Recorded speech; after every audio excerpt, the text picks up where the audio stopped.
जो धोबी का काम है वो काफ़ी पुराना काम है और इसको ब्रिटिश गवर्नमेंट ने अपने के लिए मतलब कि नीड थी या दिल्ली के अंदर धोबी घाट बनाने शुरू कर दिए। धोबी को उससे क्या हुआ कि एक बिज़नेस मिल गया, काम मिल गया और उन लोगों की प्रॉब्लम भी सॉल्व हो गई। पहले क्या होता था, हमारे पुराने लोग हाथ से धोते थे, स्टीम करते थे, मतलब कि भट्टी एक प्रोसेस होता था, उसमें पानी डाल के कपड़ों को बॉईल करके फिर उसको पीटा जाता था। पहले इसको हम अलग अलग करते हैं, गंदा कौन सा है, साफ़ कौन सा है, तो उस हिसाब से हम कपड़े को अलग अलग करके फिर इसमें लगाते हैं सोडा कास्टिक लगा के, फिर अलग करके फिर हमने उसमें भट्टी चढ़ाते हैं। उसको भट्टी चढ़ा के फिर उसको दूसरे दिन धोएंगे। दूसरे दिन धोने के बाद में फिर ब्लीचिंग लगाएंगे, ब्लीचिंग लगा के फिर उसको तैयार करके फिर सुखाएंगे। फिर जिसका माल होता है उसको दे देते हैं। माल दूर दूर से आता है बहुत। पहले लड़के भी काम करती थी, औरतें भी काम करती थी और आदमी भी काम करते थे। कोई किसी से कोई मतलब नहीं है। हाँ, बोलते थे बीवी कह के बोलते थे, भैया कह के बोलते थे, अब नहीं बोलते। और ना अब लड़के जाते न, माहौल ही बदल गया।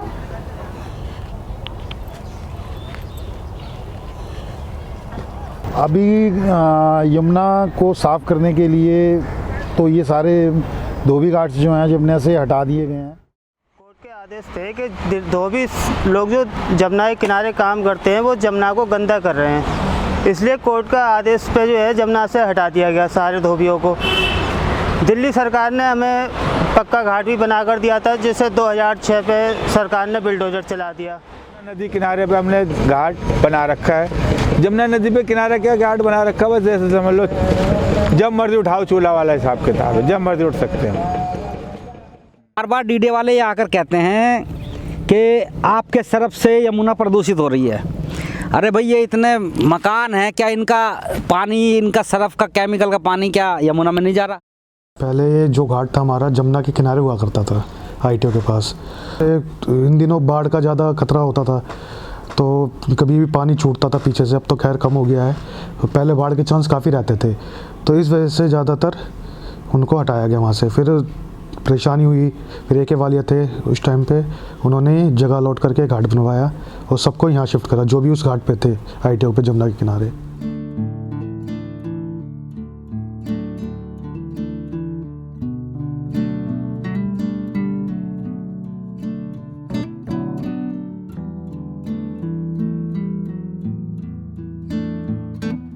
गवर्नमेंट से कुछ हमारे को यमुना क्लीनिंग पार्ट 2 में पैसा मिला था। जो पैसा MCD ने लिया और उस पैसे को हमारे धोबी घाट पे यूज़ किया। पहले तो क्या था कि घरों से कपड़े आते थे, लेकिन अब जब से वॉशिंग मशीन्स आ गई हैं तो लोग घरों में अपने कपड़े धोने लग गए। तो बेसिकली हमारे को दूसरी तरफ देखना पड़ा, जैसे जिम है, स्पा हैं, रेस्टोरेंट हैं, छोटे छोटे होटल्स हैं। कोई एक नहीं है, उसमें काफ़ी है, जैसे होटल है, हॉस्पिटल्स हैं, रेस्टोरेंट हैं और आपका बैंकेट हॉल है, टेंट वाले हैं, तो इनके सबके कपड़े होते हैं। लेकिन अभी थोड़ा सिस्टम चेंज हो गया। मशीन में कपड़े को पहले जो पीटने का काम था वो मशीन से करते हैं। अब मशीन में घुमा के उनको फिर हम अपने पानी के हौद में खंगलाई करके सुखा के, स्पिनिंग मशीन आती है एक, उससे स्पिन करके, जिसे हाइड्रो कहते हैं हम लोग, उसमें हाइड्रो करके उसे हम और उसको हम जल्दी सुखा देते हैं। वो जो 2 घंटे का काम होता है हमारा 15-20 मिनट में हो जाता है। अगर 100 कपड़ा पर डे होता है तो अब कम से कम नहीं तो 1000-1500 कपड़ा एक बंदा अपना कर देता है मशीन होने से। ये भी एक समस्या है क्योंकि हम लोग के पास जगह कम होती है, कपड़े फैलाने के लिए ज़्यादा जगह चाहिए होती है। जब तक कपड़ा फैलेगा नहीं तो सूखेगा नहीं, तो इसलिए हमारी मजबूरी होती है। जैसे कोई हमने सड़क पे सुखा दिया तो कोई CPWD, MCD के अफसर वगैरह आते हैं, वो थोड़ी नाराज़गी जाहिर करते हैं, लेकिन चल जाता है काम। मतलब कि जो घर के कपड़े होते हैं वो झूठ बोल के लाना पड़ते हैं। क्यों, कहाँ धोते हो? तो हमने सवर सीवर करा रखा है, हम हौदी बना रखी है, जो कपड़े कोई धुलने के लिए देगा भी नहीं हमें। जिनके पास अभी भी कई लोग हैं जमुना के किनारे जो ये काम कर रहे हैं, उनसे कहा भी जाता है कि अपने इधर आइए, लेकिन अफोर्ड नहीं कर पाते कि रेंट भी है, सिक्योरिटी भी डिपॉजिट होती है और मीटर का बिजली का बिल है, मशीनें हैं उनकी, तो वो अफोर्ड नहीं कर पाते। अपने थोड़ा छोटा काम होता है वो जमुना के किनारे करके आज भी ले जाते हैं वो अपने। ये एक हमारे लिए बहुत बड़ी समस्या है क्योंकि हमारी कोई ऐसी ऑर्गेनाइजेशन नहीं है जो इस रेट्स को कंट्रोल कर सके। कोई 10 में कर रहा है तो उसको काटने के चक्कर में वो खुद ले गया कम रेट करके, तो ये कंपटीशन रहता है। तो जिसका दांव लग जाए तो ताश की एक गड्डी है, जिसका दांव लग जाए वो उसका बादशाह।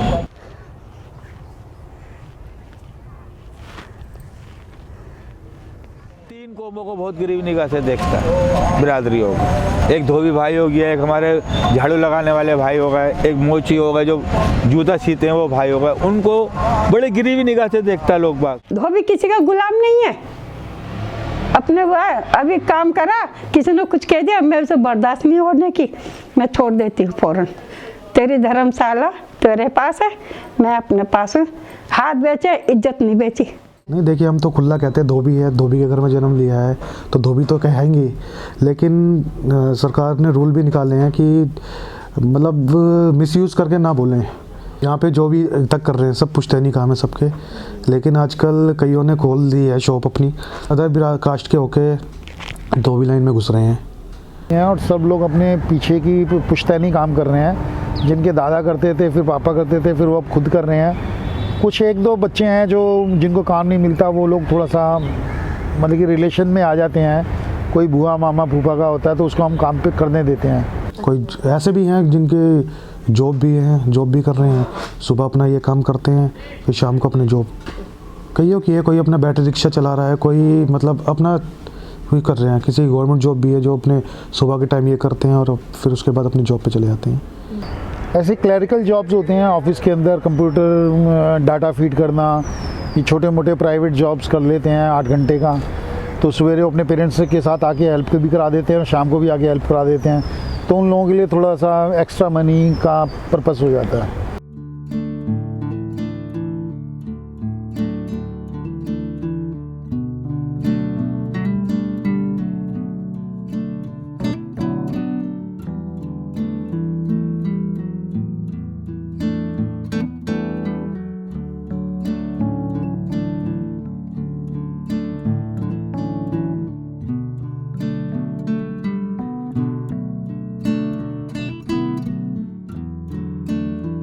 मैं भी गई थी तो एक धोबी मना कर रहा, कल बानो मत जा, मगर नहीं मैं जाऊंगी, मेरा दिल दुख रहा है बहुत, मुझे जाने दो। मैं कुछ नहीं कहूँगी पुलिस वालों को, भाई इनकी तो ड्यूटी है, ड्यूटी बजाएंगे। मैं कुछ नहीं कहने की, मैं सिर्फ देखूंगी अपनी जमुना को बैठ कर आराम से। हम क्या करें, रोजी है हमारी, रोजी छीन गई, अब घरों में कर रहे हैं, बिल इतना आ रहा। जैसे जमुना टूटी है हमारे घाट, धोबी घाट, जब से अस्पताल का काम घर में कर रहे हैं हम। जबकि कोई ऑर्डर नहीं था, डीडीए वालों ने कोई ऑर्डर हमें नहीं दिखाया, बट हमारे ऊपर सीधा लाके फोर्स खड़ी कर दी गई। फोर्स के आगे हम क्या करते हैं, हम गरीब आदमी हैं। फोर्स लेके लाठी डंडे और वो लेके अपनी गन मशीन लेके आ गई, हम लड़ते नहीं हैं। हम भाई उन्होंने तोड़ दिया, हमने अलग हट गए। 1 घंटे का टाइम नहीं दिया, हमारी मशीनें तोड़ दी गई, हमारी जो समरसेबल था वो तोड़ दिया गया, हमारा बिजली का मीटर ख़त्म कर दिया गया, हमारे जितने तार थे, बल्ली थी, जितना भी हमारा लगभग 10-15 लाख रुपए हमारे लोगों का नुकसान किया गया।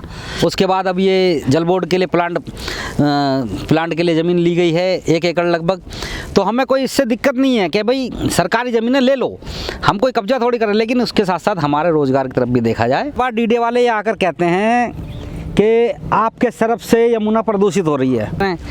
जब एक प्लांट बन रहा है कि सारा शिविर का पानी उस जगह जाएगा, तो हमारे धोबी घाट का पानी भी उसमें चला जाएगा, क्या दिक्कत है। तो इनसे यही अपील है कि बार बार भाई हमें परेशान ना करके इसकी कोई व्यवस्था की जाए कि हमारा पानी भी उसी शिविर में चला जाए जहाँ सारी कॉलोनी का जाएगा, नालों का पानी जाएगा, तो उससे यमुना में सारी रोकथाम हो जाएगी। तो ये मांग है। हम कोई किसी ज़मीन पे, हम 50 साल से अगर एक झुग्गी भी हमने यहाँ बनाई हो, हम किसी ज़मीन पे कब्जा नहीं करते, हम गरीब आदमी हैं, हम सिर्फ अपनी जायज़ मांग कर रहे हैं। हमारा रोज़गार, जो हमारा एक जीवन शैली चल रही थी, उसको चलने दिया जाए और हम अपना रोज़गार कमाते रहें। हम बस यही चाहते हैं सरकार से कम सरकार हमें रोज़गार दे नहीं सकती तो हमारे रोज़गार उजाड़े ना, बस मेरी यही अपील है।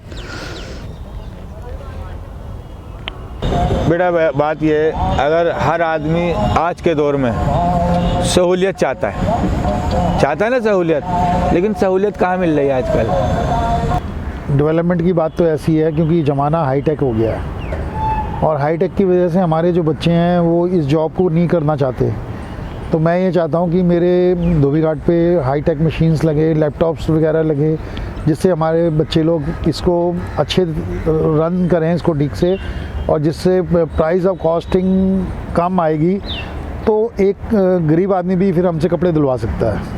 उसमें यही है कि अगर टीपीटी प्लांट अगर लगता है हमारे धोबी घाट पे, तो उससे पानी की वेस्टेज बहुत ज़्यादा कम होगी, क्योंकि जो पानी वेस्ट होता है वो रिसाइकिल होकर दोबारा हम यूज़ में ले सकते हैं उस पर।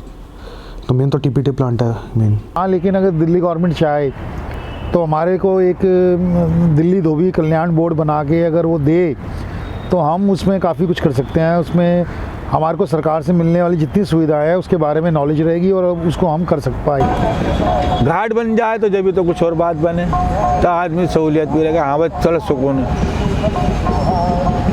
ही नहीं मिल रहा। हाथों से काम करने वाले हाथों में ठेक पड़ेगी। लोहार के भी हाथ क्या होंगे जो हमारे हाथ हैं। धर्मेंद्र का खोजा कहता है धर्मेंद्र का 2.5 किलो का हाथ नहीं है, वही है 2.5 किलो का हाथ।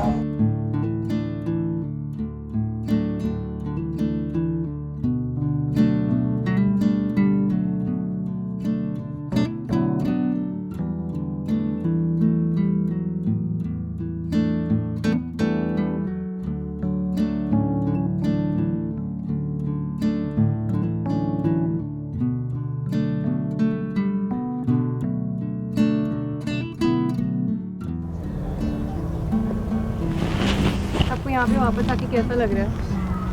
अच्छा लग रहा है।